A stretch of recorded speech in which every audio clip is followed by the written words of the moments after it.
Hello everyone. तो देख सकते हैं आप लोग यहाँ पे हमें एक क्वाड्रेटिक इक्वेशन दिया गया है।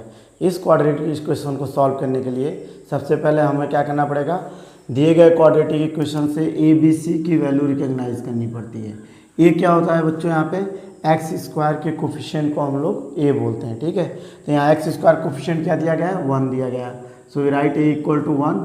और एक्स के कोफिशिएंट को हम लोग क्या बोलते हैं, बी बोलते हैं। तो बी की वैल्यू यहाँ पे कितनी दी गई है, 10 दी गई है। एंड सो ऑन, सी की वैल्यू हो जाएगी कांस्टेंट टर्म। तो सी इक्वल टू क्या हो गया, 24।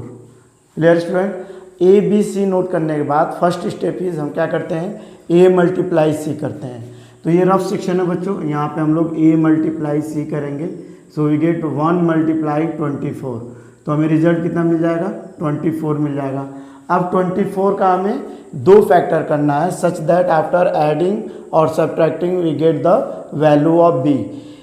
ए इंटू सी विच इज़ 24। तो 24 का 2 फैक्टर करना है। इन 2 फैक्टर को मल्टीप्लाई करने पे 24 आना चाहिए और ऐड या सब्ट्रैक्ट करने पे क्या आना चाहिए, 10 आना चाहिए, which is the value of B. तो देखिए 24 को अगर हम लोग वैसे रैंडम करना चाहें तो 6 4 जा 24 होता है। तो एक फैक्टर 6 आ गया और दूसरा फैक्टर 4 आ गया। अब इन दोनों को अगर हम लोग ऐड कर देते हैं तो हमें क्या मिल जाएगा, 10 मिल जाएगा। तो ये जो मिडिल वाला टर्म है 10x, इसको 2 टर्म में हम लोग स्प्लिट करेंगे। So we write X square plus 10x की जगह क्या लिख लेंगे, 6x plus 4x। 6x plus 4x plus 24 equal to 0। अब इन दोनों टर्म में देखिए बच्चों हम क्या करेंगे, इन दोनों टर्म में जो भी कॉमन है उससे कॉमन ले लेंगे। तो एक्स स्क्वायर और प्लस 6x में क्या कॉमन है, x कॉमन है।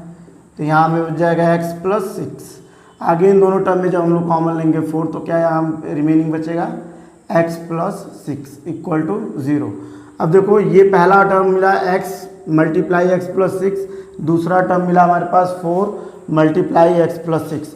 अब इन दोनों टर्म में से हम लोग कॉमन लेंगे तो हमें क्या मिल जाएगा, x प्लस 6 ब्रैकेट वाली जो टर्म है वो कॉमन मिल जाएगी। एंड अनदर ब्रैकेट में हम लोग लिख देंगे x प्लस 4 इक्वल टू 0।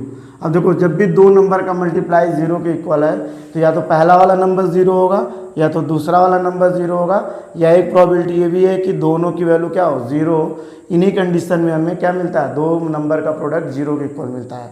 तो यहाँ पे सबसे पहले हम लोग क्या कर देंगे, x प्लस 6 इक्वल टू 0 मान लेंगे या फिर x प्लस 4 इक्वल टू 0।